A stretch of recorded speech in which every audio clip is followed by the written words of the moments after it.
Hey, everybody. Look, I don't know if you've seen this latest attack on our constitutionally protected free press, specifically on the New York Times, courtesy of the NRA and she-clown Dana Loesch.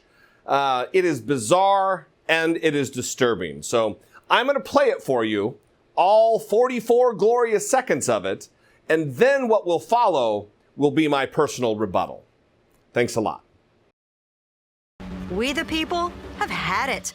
We've had it with your narratives, your propaganda, your fake news. We've had it with your constant protection of your Democrat overlords, your refusal to acknowledge any truth that upsets the fragile construct that you believe is real life.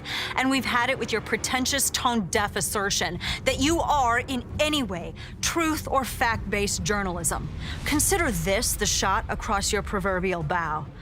We're going to fisk the New York Times and find out just what deep rich means to this old gray hag, this untrustworthy, dishonest rag that has subsisted on the welfare of mediocrity for 1, 2, 3 more decades. We're going to laser focus on your so-called honest pursuit of truth. In short, we're coming for you. Hey, Dana. Hey, NRA TV.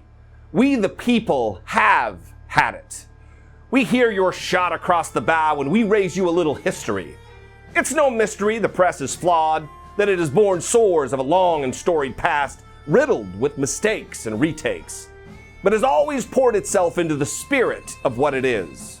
It is our First Amendment, a sentiment that embodies a thing that so many of you have forgotten.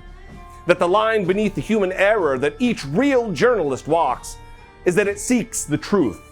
It drives and strives for a truth, no matter the consequence of a personal prejudice, no matter how scandalous, no matter the right or the left.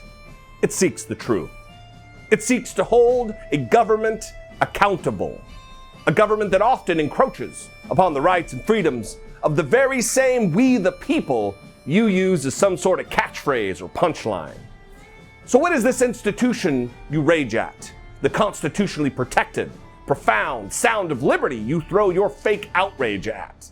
These are champions of truth that brought us the news of what was happening during World Wars I and II, where there was no other way to know what was going on.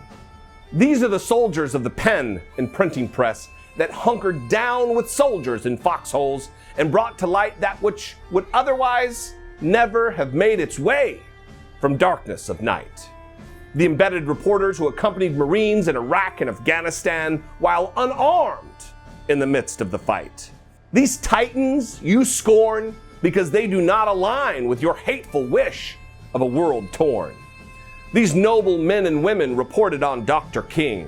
They showed what hateful racism exposes. The images of the dogs and the hoses. And the sit-in at the diner. And they did it all with what real prose is. These were professionals shining light through a dark and dreary night, helping us to understand the nature of man. And in the truth of their mission, we became better, all of us.